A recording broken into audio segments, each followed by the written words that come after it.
the revolution in the podcasting industry has finally landed. TV killed the radio star. I guess Discord video streaming killed the audiophile. Hey, exactly.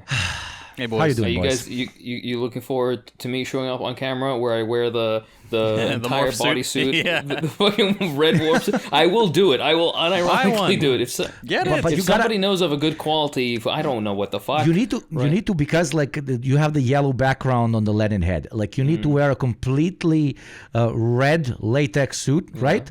No, a completely yellow latex suit, and then have somebody draw the Lenin head literally on your head, but like to the left, like it has to stand like this. Yeah, right? I can do it. I can do it. And I'm going to record an entirely green space, so you can basically edit whatever you want behind me. Oh yes, I'm going to have so much fun with that.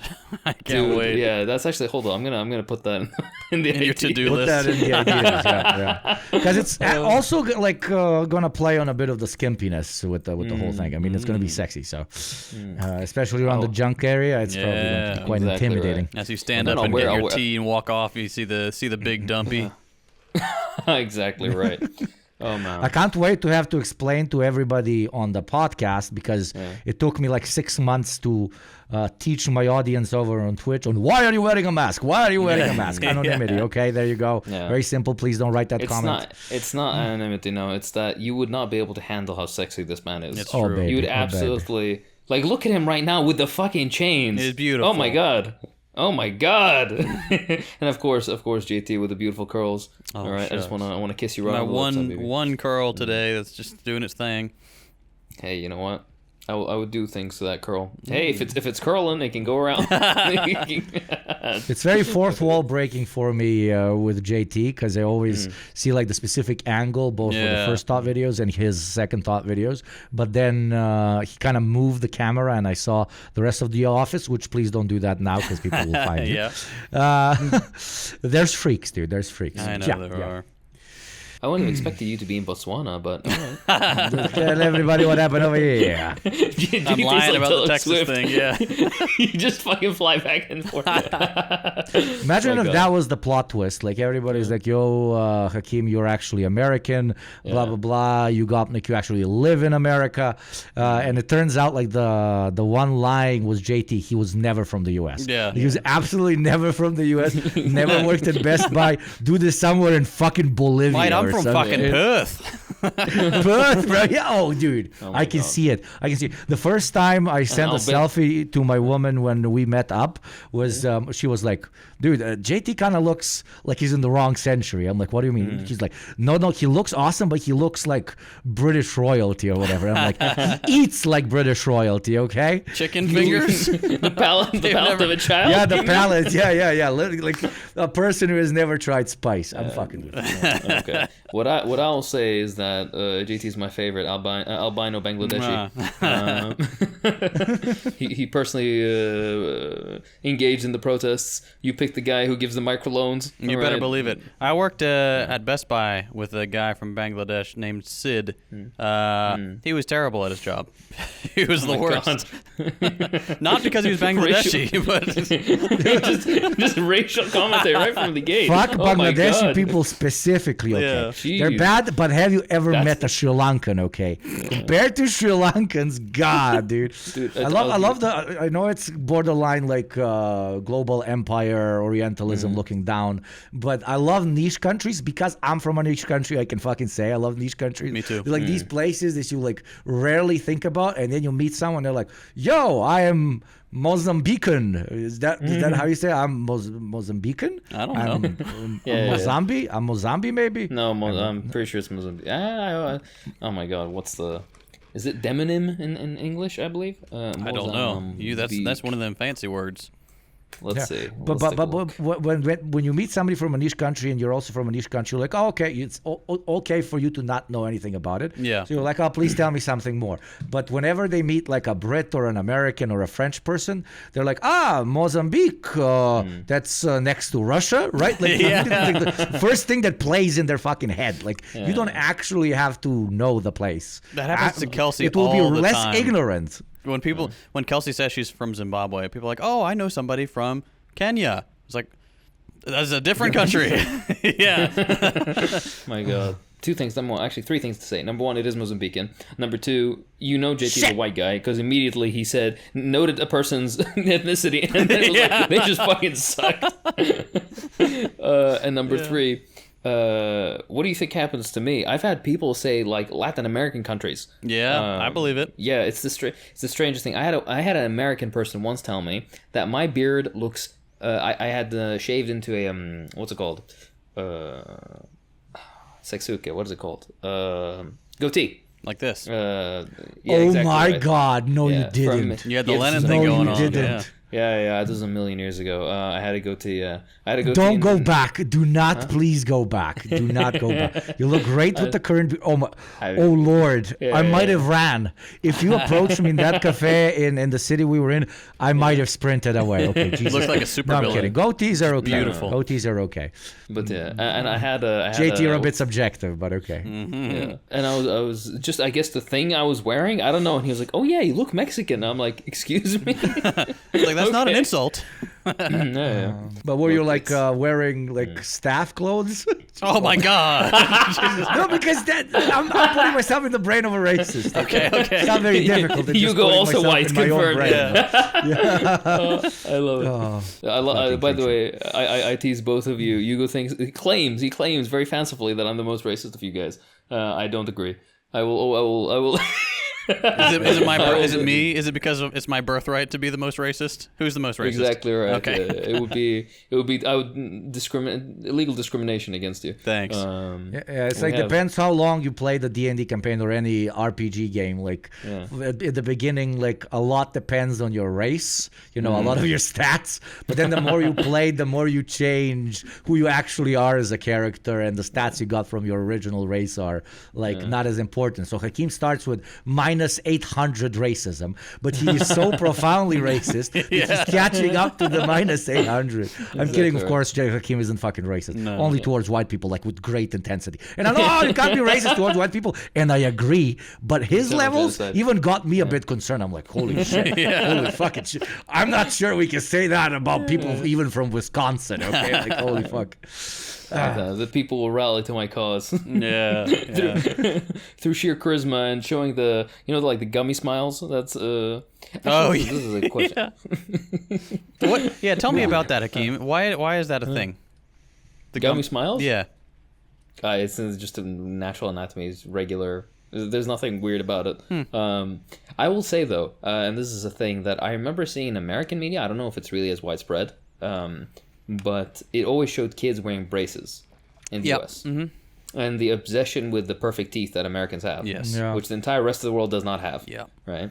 Which is why I was, maybe this is weird. When I met you, right, I never really paid attention to your teeth that much when we were talking. No, they're fucked up. I was expecting you to have like the Hollywood smile, complete like bright blue shining kind of white teeth. With the, exactly what I mean, right? The blinding. The scary right out of Turkey type of shit. Like, holy fuck, man. Exactly. You overdid it, dude. Yeah. You're not supposed to use bleach on them. Holy shit. Yeah. Dude, I know a guy that, excuse like me. you're a danger to traffic type of white. Yeah, exactly right. The birds will fucking collapse, like the what's it called, the solar panel plants in Morocco. Rip. If you want to kill insects on the ground, you just smile and look down during peak daytime. What's that? The Boys show that you watch? The guy with the fucking extra. I'm a boomer. I'm not gonna.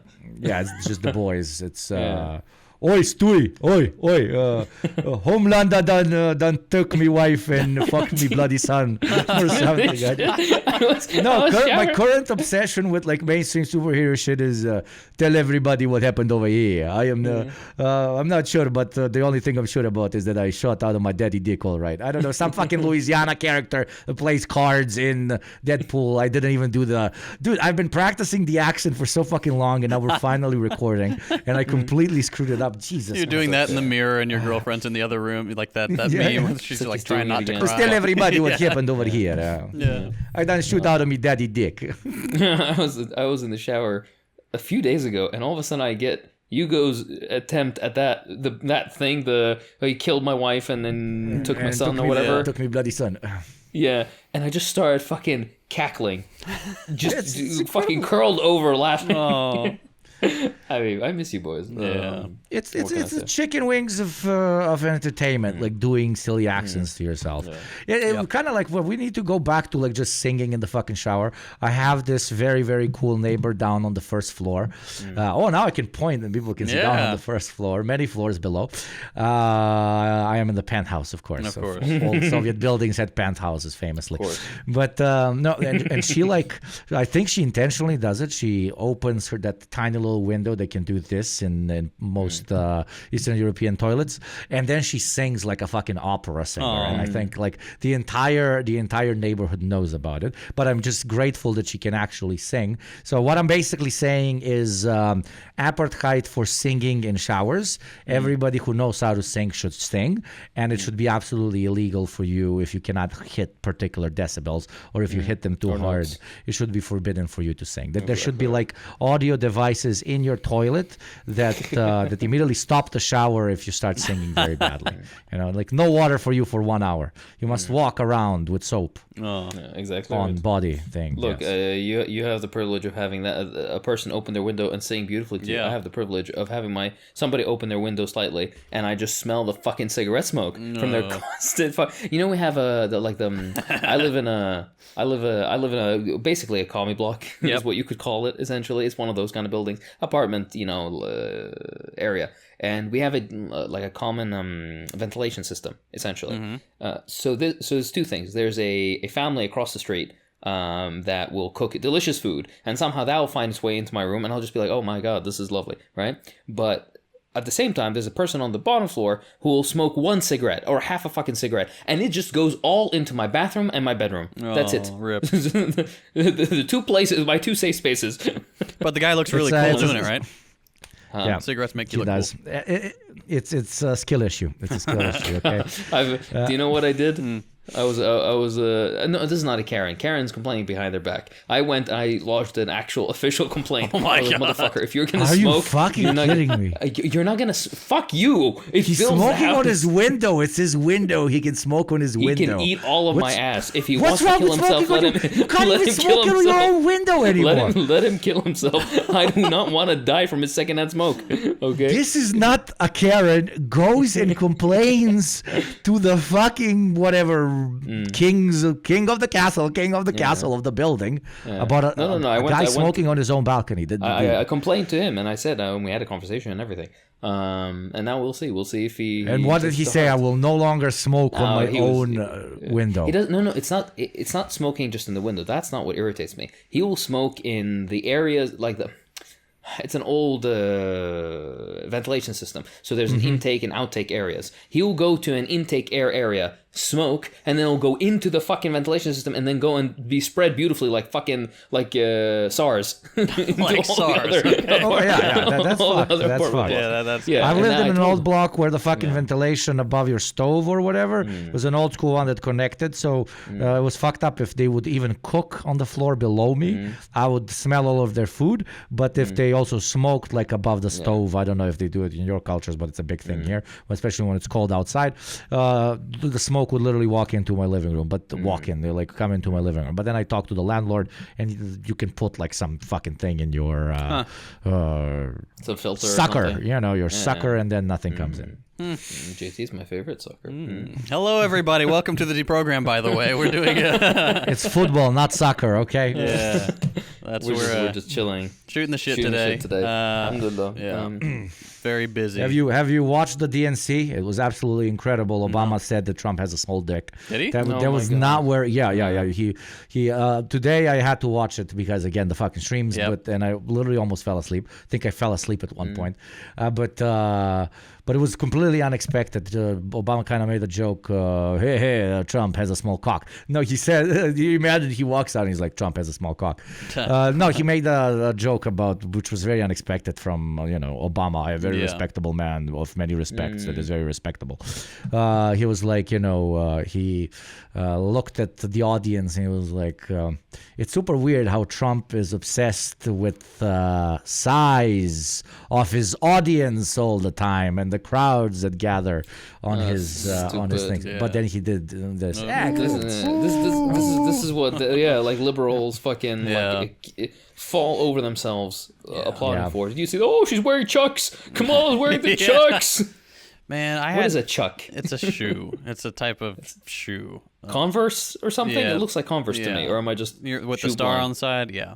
Yeah. Okay. Yeah. Anyway, I got a text from someone volunteering for the Gavin Newsom campaign, of all things. Okay. First of all, if you're in California, you do not text a text, and we don't like y'all over here. But so homie was like, "Hey there, with the November coming up, we'd love to have you volunteer to phone bank." I'm like, if you ever text me again, I will find you. I'm not going to volunteer for these people. I'm not going to vote for these people. If they show up on my doorstep, I'm going to go to prison. Please, send them a text back where it's just a semi-automatic rifle. A thumbs up and a semi-automatic rifle. I would get arrested so fast. Yeah, my God.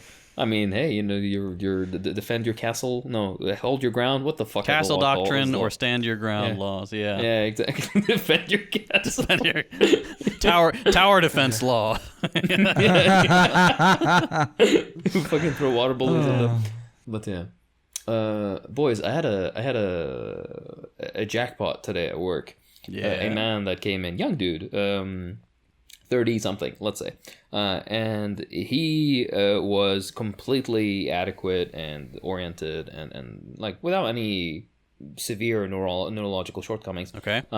So a guy that doesn't complain to the building about a guy just smoking on his balcony. Okay. Yeah. Exactly right. Adequate. Yes. Yes. And we take an intox like panel on him to see what he's on, because he is on something. He's just very good at hiding it, and he is positive on everything. There is not a thing this dude has not been positive on. Oh, actually, I have another story. I have an even better one. Okay, we have this guy. He has something called cannabinoid hyperemesis syndrome, cyclical vomiting that he gets, particularly after doing weed. Either he ingests it in some form or smokes it or something like that, right? What is cyclical vomiting? How is that different from regular vomiting? Cyclical vomiting is just severely repetitive. It looks like a bicycle. Vomiting. Exactly. When you vomit, it looks like a bicycle. You go ring, ring. That's what the fuck. No, it's basically heavily repeated vomiting. And this man was at what I would describe as a rave recently.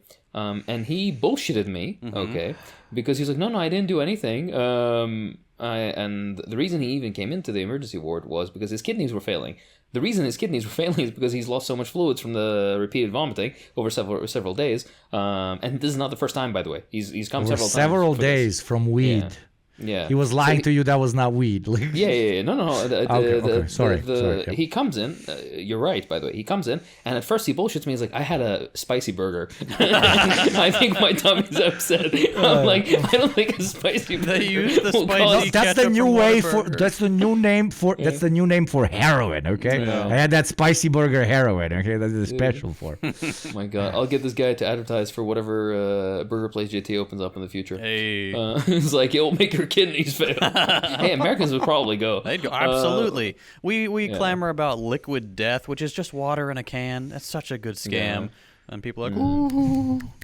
Yeah. But no, oh God, why they just made drinking water cool? It's one of the rare times when marketing was kind of cool. Brilliant. Jesus, today Nick woke up and I'm like, I'm going to be like the chud. Unagreeable to my fellow hosts for the rest of this. But I can't help having the right opinions though. The right takes. Right. It's just. And they don't. It's normal, you know? Yeah. That is why I prefer we talk about politics, because that we agree on. When everything else, I'm fucking wrong. Yeah, miraculously, he has the right opinion on everything. Yeah, exactly right. Yeah, it's the balcanoid. It's the balcanoid in him. But the very specific kind of balcon. Not the one that's across the street that looks who's named slightly differently but speaks the same language, eats the same food. No. What I was gonna say was, so this guy bullshits me. He's like, I had a spicy burger. It was a little too spicy, and I looked through his notes, and the last time he said he ate some bad pasta. Mm-hmm. And that was the reason. It's bullshit. He does lots of drugs.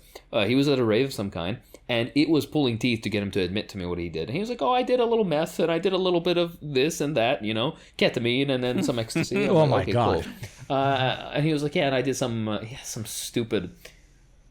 like a equivalent term for weed. What's it called? Like a street term for weed, but it sounds made up. Grass. yeah. I know one of those. It's not English, of course, but yeah, so one of those. Spunk. Why did I say spunk? That's just jizz. Yep. Yeah. But yeah. So eventually we do the intox test on him, and he is genuinely like lit up like a Christmas tree. Wow. Everything's he's done regular amphetamines, like tablet form amphetamines. He's done meth, right? The type you smoke. He's on cocaine and various opioids. He's on ecstasy or MDMA, same thing basically. But things don't even sync like the fuck. I know. Yeah, and I don't do anything except ethanol. But everyone I know does. That makes no sense. Like you're just wasting money and your own life. What? There you go. There you go. That one time he wasn't drunk. But anyways, yeah. So his kidneys. Red pill is don't drink. The most base one. Blue pill is only drink. The rest are like what you call it, fucking death pill. Yeah. My God. So these were my two interesting patients. So and in the end, he admitted, and you gave him the shit, and he stopped puking. Blah blah blah. Right? Yeah. No, why do people not just tell their fucking doctors when they're literally almost dying on the goddamn table what they're doing? Do they think that there are like cops? Does that ever happen? Like a cop just pretending to be a doctor? Oh my God, I'm giving horrible ideas to pigs. Yeah. Probably, right? It's like that would be confidentiality, bingo. Right? We got to shoot the problem. That's what we got to do. The swelling that you have in your knee. But yeah, no, it's or like, sister, only send me the like. Look at this graph, sister. All the skin tones that are darker than this. I want you to send me those patients. I love it. Sestru. Slavic word for nurse. Anyways, no, what I was going to say is I don't understand why people will come, either intoxicated, intentionally or unintentionally, will come in and lie about their stuff. Or they'll feign stupidity. Like, I had a guy tell me, he's like, my back hurts. So I took like 50 grams of paracetamol. Or acetaminophen, or whatever the fuck it's called for you Americans. Just use the regular name that the entire... Anyways. It's the same thing, adrenaline, epinephrine, like this. Anyways, but yeah, so the guy was bullshit me. His liver was failing. Speaking of liver failing, sorry, I'm all over the map today. I had a guy today who's coming, and he's just decided to stop drinking. He is powerfully cirrhotic, and he has like an incredibly swollen abdomen because of ascites. Completely like yellow fluid. And shit. Oh, and swollen. Yeah. Not yellow yet, but his liver panel's all fucked, and he's super swollen. He has went up 10 kilos in a week, which is like what is it like? 40 pounds, not 40 pounds, 20, 35 pounds, 20. Well, 22. Yeah. You know better than I would, have you? But so he's went up a lot, is my point. He's went to 43 fairy dusts. What are the fucking people say? All right. And and he's like, now I'm done with alcohol. No more alcohol for this guy. And then I send him for the... Maybe he could have stopped a little bit before. Yeah. I sent him for the ultrasound. And then the what's it called? The guy who did it tells me, he's like, there's some weird nodules in his... on top of the cirrhosis, there's 3 non-specific nodules on his liver, and I'm like, okay. This guy has cancer. Oh God. We'll see what it ends up being, but I find the irony, well, not the irony, like not irony, what's the word, like this weird macabre, cosmic, it is like cosmic irony. Yeah, exactly. Where it's like, hey, the day he stops drinking, he finally decides I'm gonna stop drinking. Is the day he finds out that he has, but he caused it to himself, right? This guy's been drinking for 50 years. I mean, but if he hadn't caused cirrhosis, he probably would never have gone to the doctor and wouldn't have spotted the tumors. So really? The alcohol probably caused the tumors as well. I know what you're gonna say, but maybe it didn't. You don't actually know. So maybe a horribly fucked up lifestyle actually ended up saving. No, but that's the crazy thing, in my opinion, about choices. Not about alcohol in general, but like just this is like fucking classic whatever fucking Hegel bullshit, blah blah blah. But you don't have to make it so fucking complicated. I'm not saying Hegel did, but in general we don't have to LARP as intellectuals here. Like you don't, like, people are always like, did I make the right choice? Did I not make the right choice? But it's always limited by their short-term results that they've seen from a particular choice. The only way for you to genuinely know if if any of the choices you've made throughout your life were the quote-unquote right ones or the quote-unquote not right ones, are literally at your deathbed, where there are no more choices to be made. Because, yeah, the short-term choice right now might be for me to sit down and study. For example, I'm in college. Not to go out and potentially see that girl that I like. Like, right now, that is the right decision because my grades will impact my academic score, will impact job placement, etc., etc. But what if I get a bit of a weaker grade, but I go and meet the love of my life, and that completely net positive, completely differently impacts the rest of my life. Basically, what I'm trying to put across here, I don't know if you guys agree or disagree, is, of course, with the factors that you know and that are in front of you, you should try and make the best possible decision that you can. But the belief that will always extrapolate into the most positive result eventually is quite literally not how the world works. There's far too many factors, and what is quote unquote a good choice or a bad choice only seems to be so at the current moment. The way it's going to impact long term, you will never know. So that should that type of approach to it's not a different approach to choice and how you make choices. It's, in my opinion, a different approach to how you view the results of said choices. Yeah. And it should kind of lower anxiety over, oh my God, did I do the bad thing because, in the first 5 hours or 5 days after your choice, something negative happened. You couldn't have known. No, there's no way. I mean, my dad, it used to drive me nuts, but his favorite word is serendipity. It's like, the things that end up happening that you didn't expect to happen, but ended up kind of working out. And it's like, for years I was like, obviously you're going to feel that way because that's how things turned out and you don't know anything different, right? But it is kind of a healthier way to take life in stride like that. It's like, hey, you know what? I ended up where I am now because of this particular choice or that, that felt weird at the time.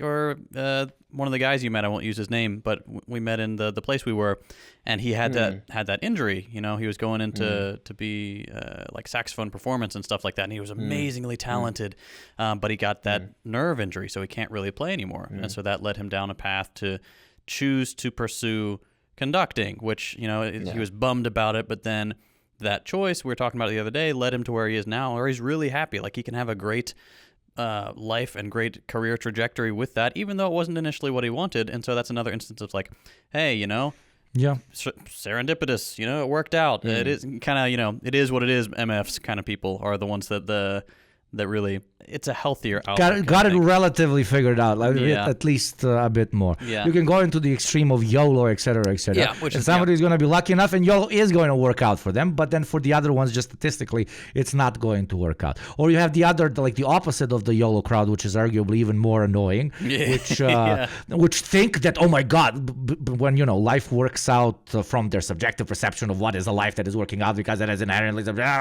okay. Again, we don't have to go into that too much, but they eventually get to a point in life that they deem to be good for them, and then they're like, it's because I made all the right decisions. Yeah, it's because I properly focused. It's because I did this and this and this. That's like classic. No, that's the cliche classic grind set, bro. Grind set, and not just like in general, like the pro-capitalist stance. Yeah. Very ironically, usually from people who don't actually own any capital or own very little. Like, oh my God, my boss is there because he actually sacrificed, made the right decisions. That the made the right decisions fucking thing like makes me lose my mind. And even if it's a guy that didn't inherit money, it's just if it worked that way, we would all literally be sitting on Mount Olympus right now. Like it's the funny thing is the lack of introspection for a lot of these type of people. It's the most common amongst the ones we have commented. We made full episodes on this before, but like the mega billionaire, like pharaohic levels of wealth type people. I knew a guy in med school who. Do you remember that meme where it's like, oh, my dad had my grandfather had the egg monopoly in China? Do you remember that? Yeah. This guy was basically a similar kind of thing, but for India. So he's also but like there was no revolution, sadly, and these people are still absolutely fabulously mega wealthy. not for eggs specifically, but basically that general idea. Possibly the wealthiest human being I'd ever met in my life. And he was a generally nice guy, relatively, I guess. But when it came to this particular aspect, right, he just did not understand. He could not understand why, for example, taking these trips that he would do, or the living accommodations that he would be staying at and whatnot, right, like in the middle of the city that we study in, massive apartment, right, dead center, blah, blah, blah, loft kind of stuff. Good for him. But still, these kind of things, he always kind of was like, oh yeah, but like, you know, I'm gonna be something big, so I deserve this stuff now. And none of it is like you're living off the laurels of somebody else who worked for you. I mean, worked for you. The only way somebody can get so massively wealthy, and it's not even him, it's his family, is because a lot of people are not being paid what they're worth. That's how people make money. Especially the chickens. Exactly right. That was an egg joke. Good one. You know, exactly. Yeah. But it's generally it's a silly thing. And then of course when any argument would happen with this dude, this is just a light acquaintance of mine essentially. But in his like friend group, the immediate thing that he would rebut with was the wealth and the, you know, all that kind of stuff, as if he just put it on himself. That you're jealous and shit. Right. Classics. No. Exactly. Right. No, I never interacted with him this way. But I remember seeing like when people would go out like as a class, for example, and he'd have some conflict with somebody else. And now he's, by the way, again like kind of on this like, oh, you know, I'm on my grind, you know, self-made, blah blah blah kind of stuff. But again, it's like everything that you've done has been financed by this, you know, right? Like the connections and the wealth of your family. It's very the lack of critical thinking for otherwise intelligent people is very interesting. Like when it serves their interests, it really the masking of general facts is very, you know. I imagine it helps some people sleep at night too. Like if you're a well-educated person and you realize that the wealth is kind of ill-gotten, you can justify it to some extent by thinking, I had a leg up in life, but at least I also worked hard and made the right decisions over time, right? Yeah, exactly right.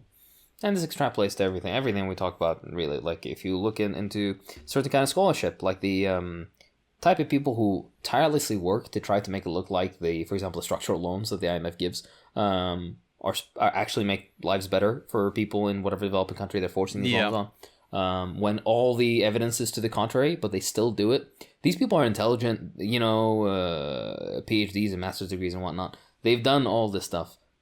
They read the data. They know what it says, right? And then they go the other way. It's very, it's sad. It's sad to think that somebody, for their own interests, their material basis, oh my God, real materialism ours, their material basis would really create and mold their perspective so much, even when the evidence to the contrary is right in front of them. Yeah. I mean, to an extent, it requires a certain level of humility for you to even engage in, material conditions dictate to an extent the direction in your life that you're going to take, and not only that, the level of knowledge that you're going to have on a particular subject. Just the introduction of inherent subjectivity due to previous experiences, the system, your internalized ideology, blah, blah, blah, fancy terms. At the end of the day, the way society has molded you is who you are. To a very large extent, in my opinion, the majority, the vast percentage.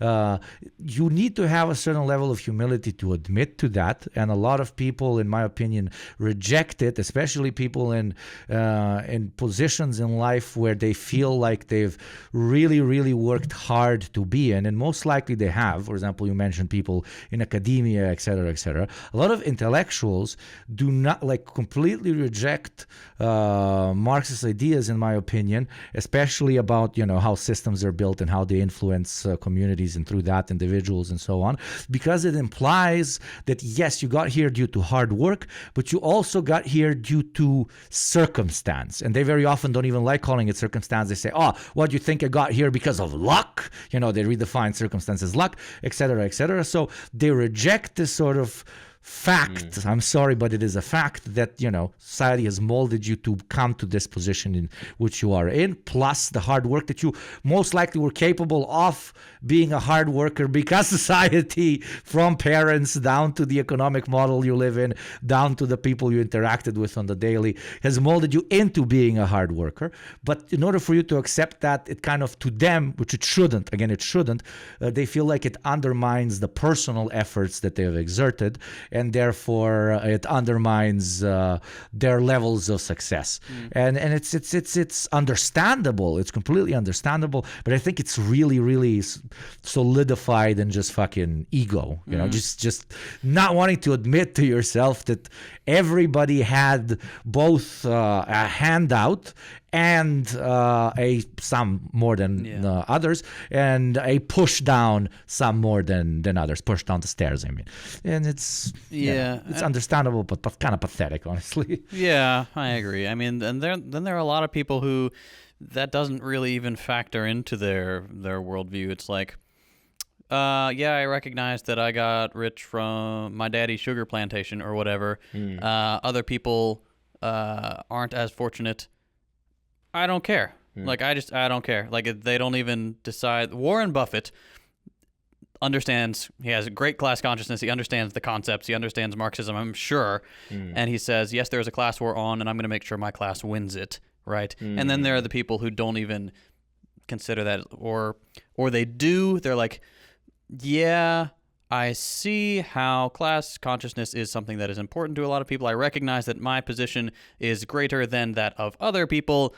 They don't consider it an affront to themselves that they choose to ignore that. They just genuinely don't care. Like, it doesn't weigh on their mind at all. They don't feel guilty about it. They're just like, or they think it can't change. They like naturalize it or whatever. Exactly. Like, this is how it is. How it's always going to be. This is how the world is. Or like, they're misanthropic. They're like, I don't like people. Like, I like individual people. Classist. I don't like humanity. Yeah. I love that. And you call yourself a good. Literally my favorite. My favorite. I don't like people. You are a human. Yeah. And that's the thing. They don't consider themselves part of that mass, that same species. Somehow, I guess by virtue of not having to interact with other people if they don't want to, that could be part of it. I don't know. It's an interesting phenomenon. I don't know if it comes down to just laziness or callousness or whatever, but I think that's a larger percentage of the population than we would think. It's very tiring. It's one of the things, sometimes you meet these, liberal perspective, of course, you meet people who are like, oh, why would I want to do any organizing or whatever? Why would I want to be a leftist? Why would I want to read and educate myself on these things? Humans are just evil. Don't you see what the, XYZ? I'm like, you motherfucker. Yeah. Literally everything you do and you exist and every single pleasure of your life, as well as everything you need, the fucking food you eat, my guy, right? All of this people did. Yani, you can't have the forethought a little bit to realize that maybe possibly there's certain interests are fed by this or that share of humanity. Can't you realize that classes are a thing, material analysis is a thing? The fact that, for example, there's income inequality or like crime or whatever in your country isn't because, I don't know, people are stupid and lazy and they don't want to work hard, but maybe there's some like institutionalized system keeping people systematically poor. Yeah, but for Hakeem, the benefit of I don't care. That's it. Like, that's it. Yeah, that's what it boils down to. When I was many years ago, I was a bushy-tailed and bright-eyed leftist. And by the way, I think everybody has this, just a little side tangent.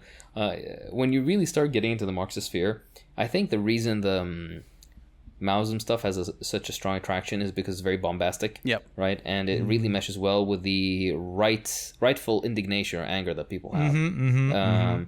And because of this, this powerful, like, revolutionary phraseology that they have. There's one way of putting it.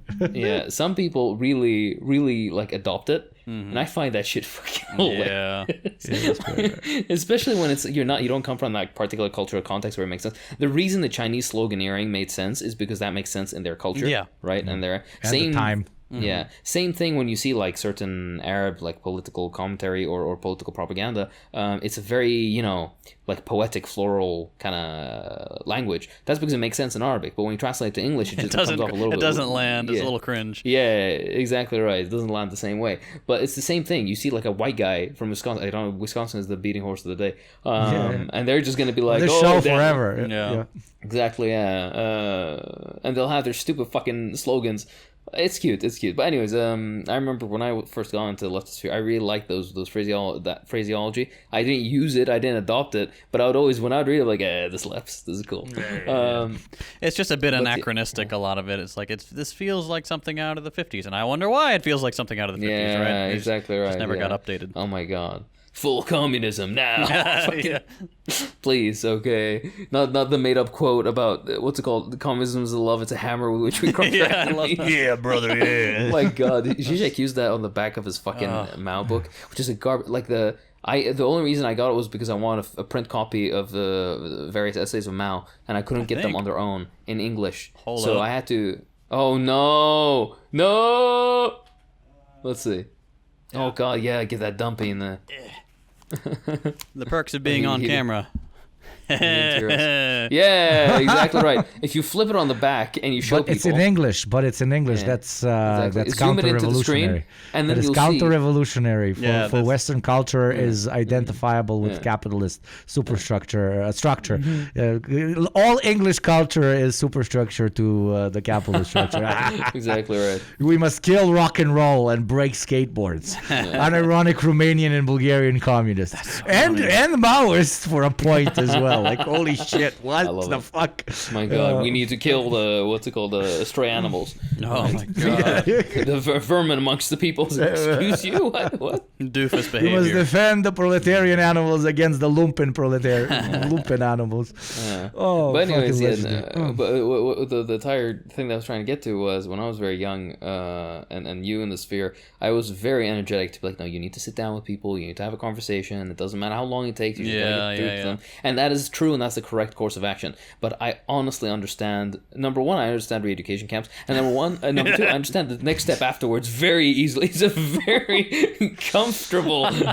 This is why Ugopnik and I, when we were on the trip, we would turn to each other every now and then and be like, this guy's going to kill us post-revolution. We're going to get purged. 1,000,000%. Exactly yes. Right. Yeah. The two of us die first. Yeah. Like, that's... I mean, I'll purge a certain part of you, though. Ooh, now we're talking. But yeah, no, but when you meet these fucking people, every people just suck. I'm like, oh god, like Yanni, center yourself and try to gather. Yeah, the energy. It's like nihilism ideology for 12-year-olds. That if you actually stay a nihilist or stay with a anti-human woke opinion or whatever the fuck for more than 3 hours, you're a fucking idiot or a bad person. Like Yeah, a lot of people go through that phase when they're younger and like trying to find themselves and bitter that things aren't all happy and they can't play Halo all day and that sort of thing. So it's natural. They'll come out of it most of the time. Yeah. Or they just kind of like double down. Into it. You see so many. Sorry, go on. No, I was gonna say in that case, then you write them off. You can, you can waste your energy trying to win them over, but like in my experience, misanthropes are they're a waste of time. You're not going to change their mind. No, honestly, genuinely, yeah, I agree. It's a very tiring. And it's big cringe too. Big cringe. Yeah. And isn't it like you reminded me when you mentioned your very wealthy friend back in university? Isn't it crazy how like wealth is so kind of tied in with what you identify as successful or as powerful, or no, the more important term is what you give respect to. What do I mean? Like I understand as adults, especially with like internalized capitalism, blah blah blah, especially if you've internalized it, for you to think, okay, like these people with a lot of capital, large firms, many employees, they're kind of our version of being the strongest knight that survived many battles, and therefore we give him respect because he's the best fighter. So in capitalism, it's about accumulating money. So hey, you have all those firms, all those employees, you're a fucking Chad. You're like, holy shit, everybody respects you. But it's interesting that it kind of evolved just into whoever has the most currency. What do I mean? For example, in university, there's a bunch of kids who come from a lot of money. Absolutely everybody knows that they simply just come from money. They aren't the big capitalist chad of industry who has created this with his own brow sweat or whatever stupid cringe, but you get like the perspective I'm coming from. And yet, like, they automatically, like the rich kids, automatically the coolest kids on campus. Just because, like, so it's because no longer they've even had more chances to do cool stuff because of the money. That's you think it's more linked to them, like, you know, they're more sociable, they have more topics, et cetera, because of more because very often I feel like it's like I see you, like, at some point I see the little, you know, the clothes, the car, the apartment, the location, et cetera, and the second I start identifying, I'm talking from a perspective of like an 18-year-old, I start noticing, okay, this kid is rich. Just the fact that this kid is rich kind of automatically makes this kid is cool, even if they're like socially cringe. Yeah, that's the condition. But that's class conditioning. That's you know, it's that's why you see a lot of like, you know, the more like lifestyle critiqueism of certain cringe sectors of Marxism, particularly French. Of course, it's French. Talks so much about social capital and the concept of abolishing social capital. Which is a thing that transcends the class structure essentially, and across different socioeconomic conditions and formations as well.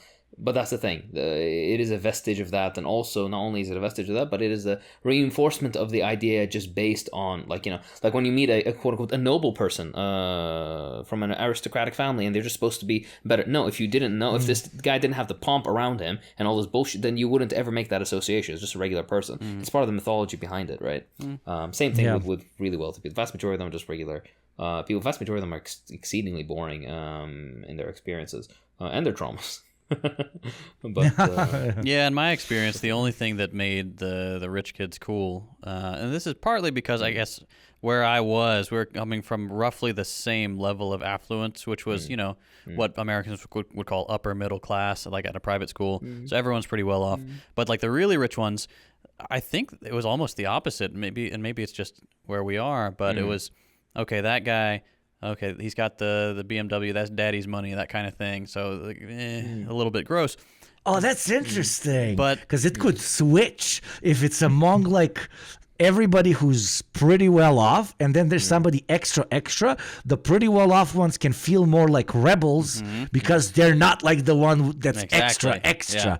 Oh, that's cool. All right, that's cool. So you have the ones that actually are getting summer jobs, right, and working really hard at their summer jobs, but they were given their summer job by their uncle, right, their rich uncle who. But it's still a flex because they did the summer job, so they can say, "I did the summer job. I earned my BMW M5, you know, or whatever." So that's.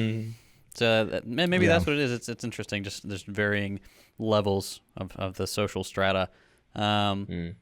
But anyway, also I dislike the slandering of BMWs. My cousin called America gave me a summer job, which paid for my BMW. But okay. Hey, no, for the longest time I did not like BMWs. I thought they were incredibly boring, generic, and I could not tell them apart.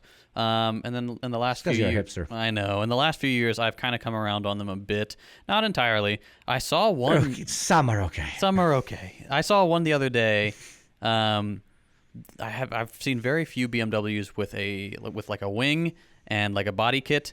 I really liked it. I've got a little bit of racer. You have not seen BMWs with body kits. Oh, you need to come here. They're everywhere. Like every kid that had like painstakingly saved 3,000 euros to buy a fucking 1999 or 1998. Yeah. What's a body kit? Yeah, then fucking kit it the fuck out. It's incredible. So Hakeem, a body kit is pieces that you put on the car after you've bought it, right? That accentuate the wheel, like the fenders, or the give you a little chin splitter to make it closer to the ground. Or put a wing on it, on the back, things like that. It's to make it look more aggressive, more racer, or to make it look like another car. In the case of the Miata, you can get ones that make it look like a little baby Jaguar or a baby Aston Martin, stuff like that. That's cool. And there are, Yugopnik, you're right. I've seen a lot of the 90s, like the E30s and stuff. But modern ones, like within the last 2 or 3 years, I had never seen, and it was nice. It's a different audience. It was like a satin black with a big wing on there. Chin splitter. It was nice. But yeah, I know. You know what I noticed in New York now the last time I was there, and I apologize to the audience if this is insensitive that I noticed it, but when I drive and it's the red light, I see it's the red light. When it's yellow, when it's green, I fucking see it. Okay, people notice other people's fucking ethnicity. There's nothing wrong with that. Almost all the BMW drivers, black dudes and ladies. What the fuck was that about? Almost like everywhere.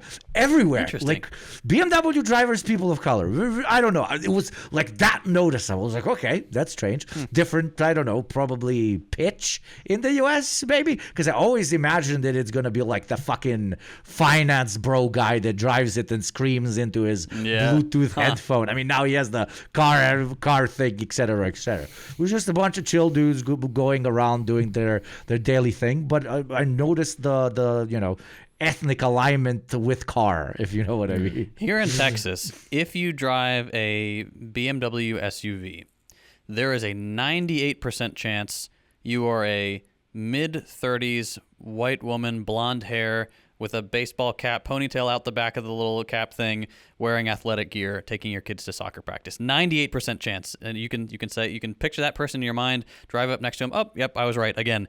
So that's very interesting. It's crazy. And it's super interesting how the same commodity is perceived differently. X5 here, like either big business or a big business, if you know what I mean. Like it's a gangster car. And X5 is a fucking gangster car here.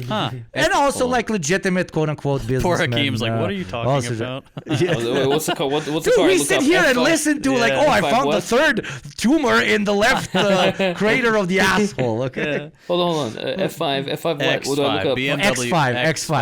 Like blacked out X5s. Yeah, it's blacked out. All right. It's like the cool car here. It's like very cool. JT chuckling. Yeah, this is what's it called? This is who will drive that in Iraq? Probably also like a guy who does big business. This will be the car This will be the car of the son of the oil minister, or somebody who slings coke. This is the there you go.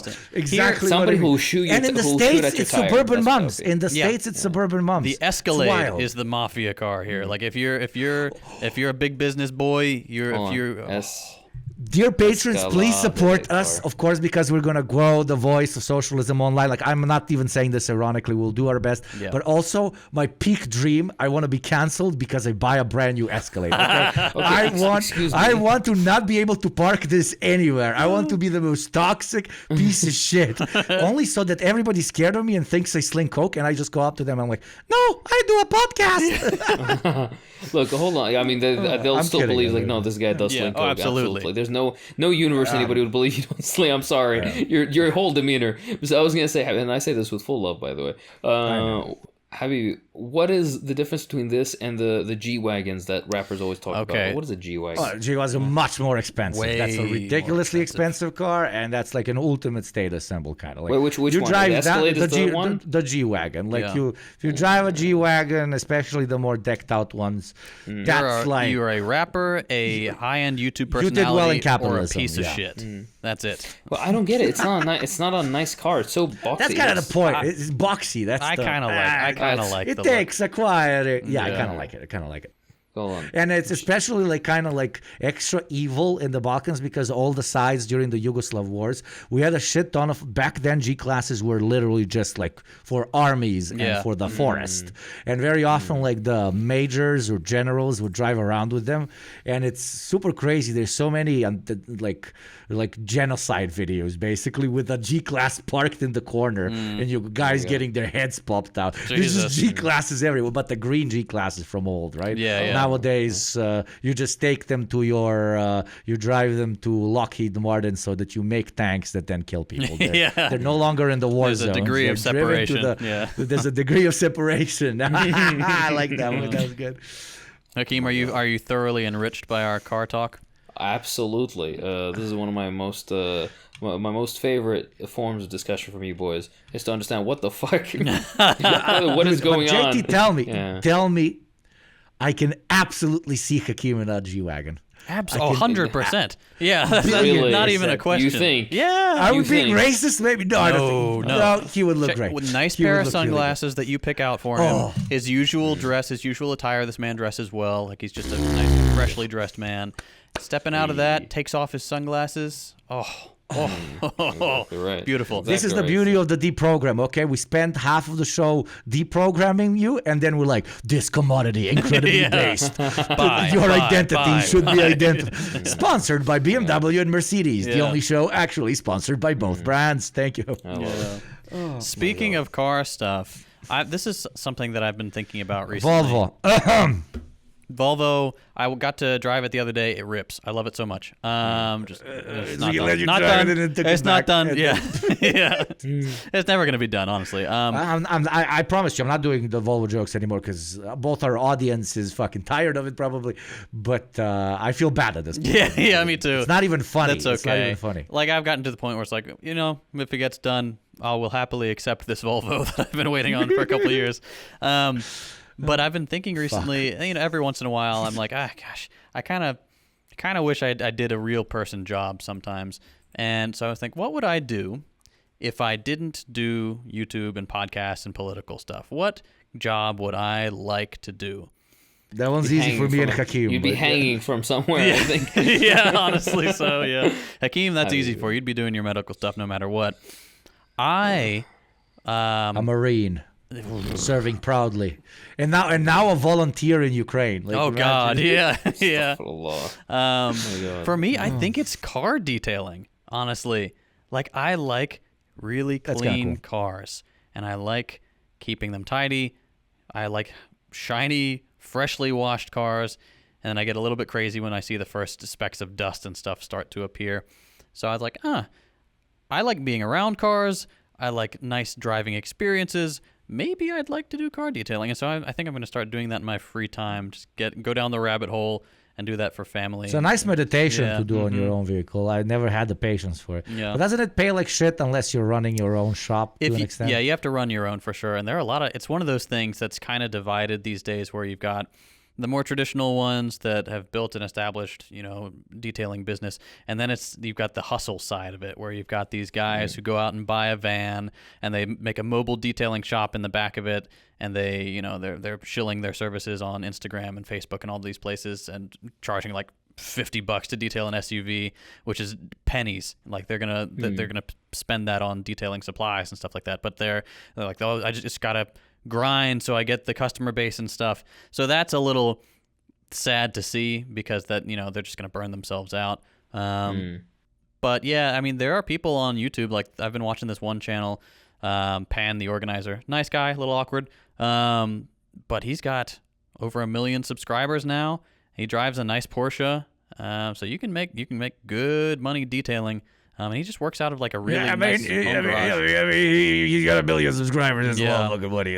But yeah, from the YouTube channel. But probably But there you go. That's proletarian shit. I fucking support that. Fucking drive your fucking whatever. Has his own channel, does his own detailing. It happens to generate money for him. Did nothing wrong. Unironically. Dirty hands, clean money.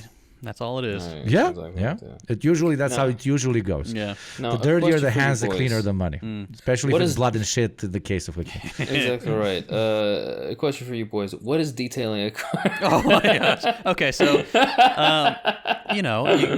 sometimes your car gets dirty. You got me just leaving.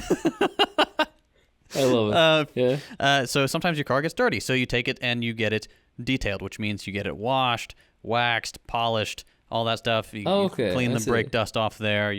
Someone goes inside with a vacuum and a steam cleaner and gets the dried gum out of the cup holders and stuff. Just basically trying to refresh it, protect it with various chemicals, tools, and water. Oh, I see. Yeah. All right. Well, thank you for the very descriptive. It's a fancy car wash and clean. Yeah.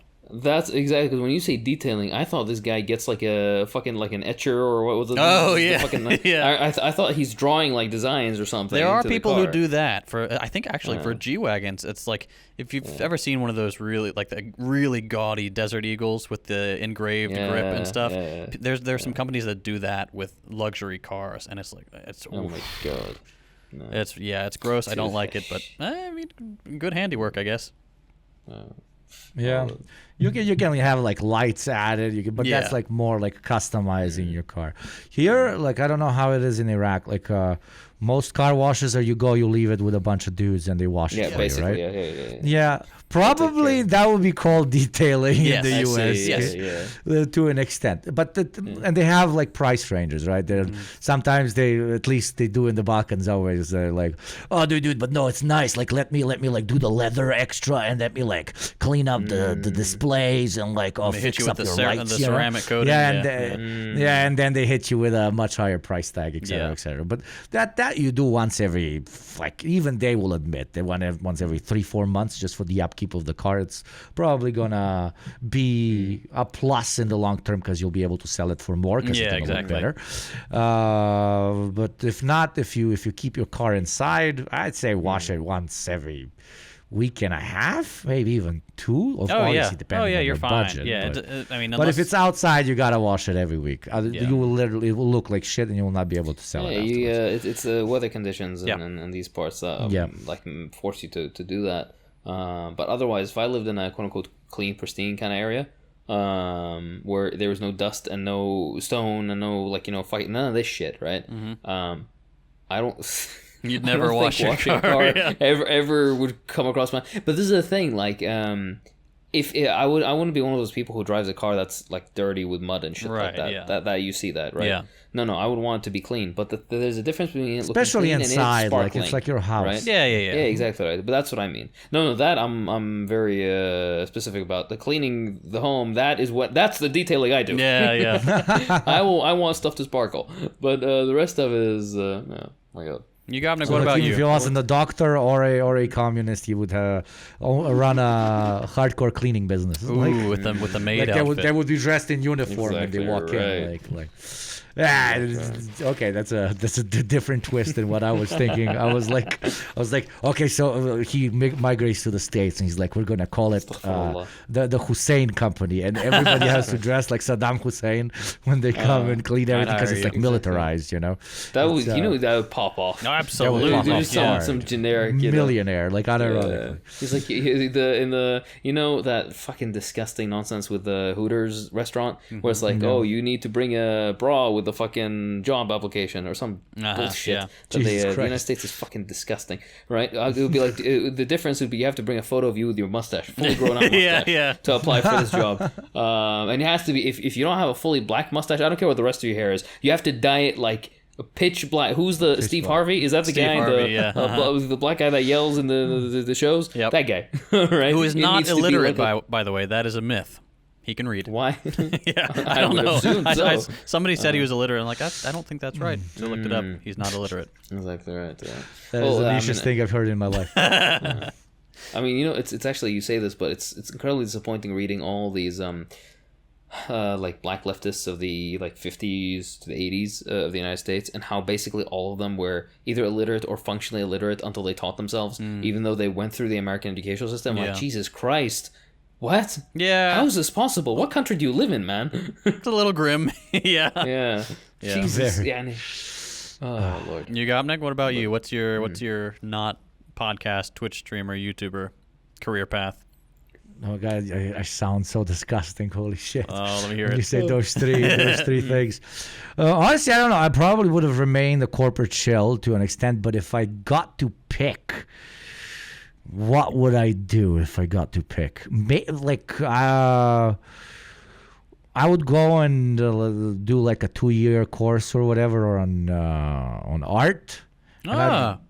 Work in like either, depending on how much money I want to make, either sell art to rich people and lie to them that it's very good, or try and like I really find like headhunting like extremely exciting in general. Like you're looking for talent for a basketball team, you're looking for talent for an incredible painter, a singer, a designer or whatever. Like not the dudes that are the talent, but the guys that are quite literally like traveling around and they need to both have the eye to see if this is going to work long term, but also the investigative ability to find somebody who's going to be good at what they're doing. Because I honestly, like, unironically, I just remembered what it would be, but I cannot do it because my moral compass doesn't allow it. A fucking inspector. I know I'm 12 years old.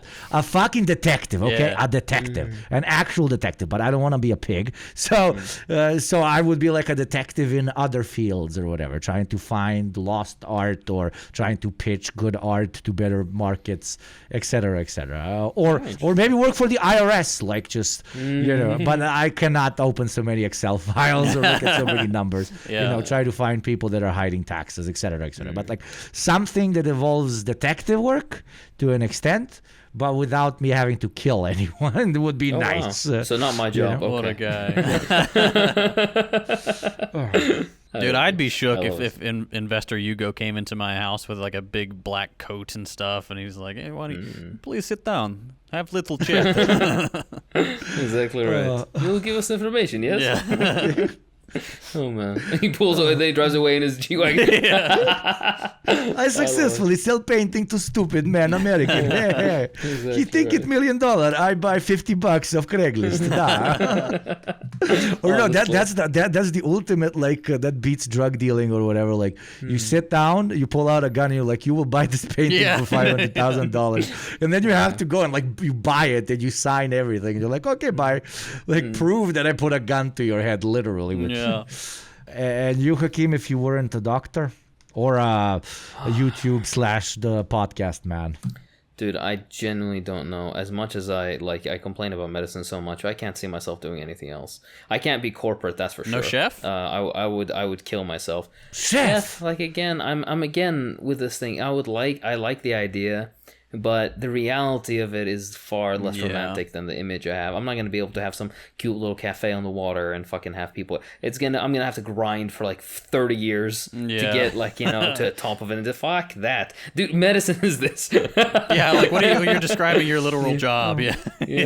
No, fuck that. No. You don't want to be in your back in your kitchen yelling, "Oh God, somebody ordered something from our restaurant. Now we have to make it." Yeah, exactly right.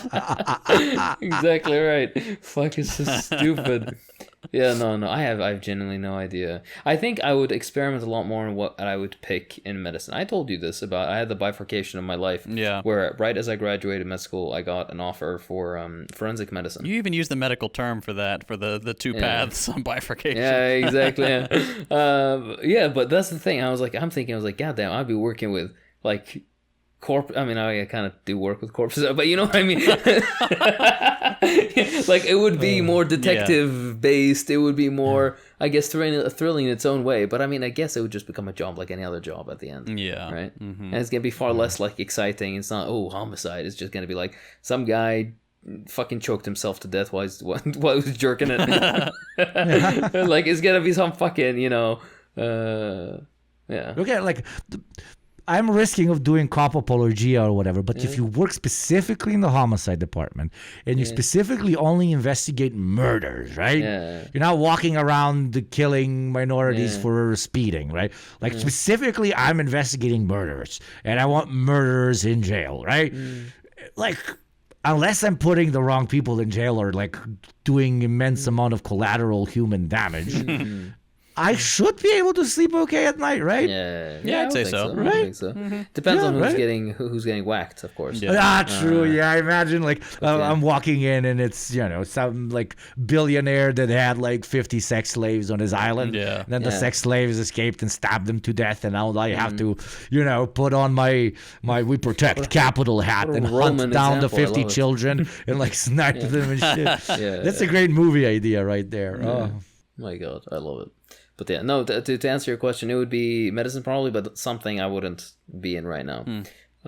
He would be a plastic surgeon. There you go. Good money. Dude, I joke about the psychiatry bit. Every time I've been in a psychiatry ward, I'm so not uncomfortable. That's not the right word, but it is really not my element. Because I sit and like, I try to see eye to eye with all the different and by the way, some people it's drug abuse that's causing it. Some people it's just like organic issues that they have.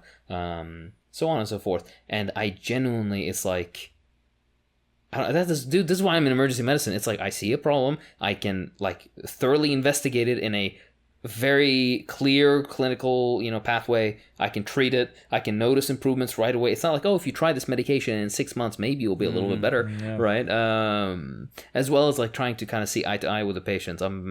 I think I lack that extension, that Firefox extension, where you can kind of like talk to somebody and then just feel what they're feeling, and then at the same time be able to like meet them at their level where they need to be. It's a different kind of empathy. You heard it here first, folks. Hakeem lacks empathy. Exactly, I'm a psychopath. He's the opposite to work with, by the way. Like, it's incredibly thoughtful. Incredible, yeah. I love you, boys. Oh, shucks. All right, I think with all that being said for today, I think that this was a nice little shooting the shit episode. We want to try out this visual format. We even did a bit of theory. Like, this is great. This wasn't even a shooting the shit episode. I mean, it was 50-50. We just expanded the shooting the shit part to 50%, and the other 50 was unironically theory. So nice. I love it. I hope people will let us know if they like this. We want to do more of this going to the future, so do let us know about that. Of course, the show can't be done without the support of our lovely patrons. So we want to thank every single one of them. Give them big old smooches on whatever part they would like, whatever joint of the day. Maybe the elbow. Exactly. What? Help. Exactly. I mean, hey, what? Whatever you're into. For you, it's your calcaneus. You go. What is that? What the fuck is a calcaneus? My calcaneus? Cock and ball and anus torture? It's your heel. We do a little bit of cock and ball toto. A little bit of cock and ball toto. I don't like that. Exactly. Oh, man. Anyways, thank you everybody who supports us. We love you very much. Please go and check out the Patreon. You get massive perks. You get extra bonus episodes, extra just regular episodes, certain special series. You get the Habibi chats that we do once a month. All of it. It's fantastic. Go check it out. There's many more perks. With all that being said, this has been the Deprogram. I'm Hakeem. I'm JT. And I'm a Yugapne, cock and ball torture. Wow. Bye-bye. Wow.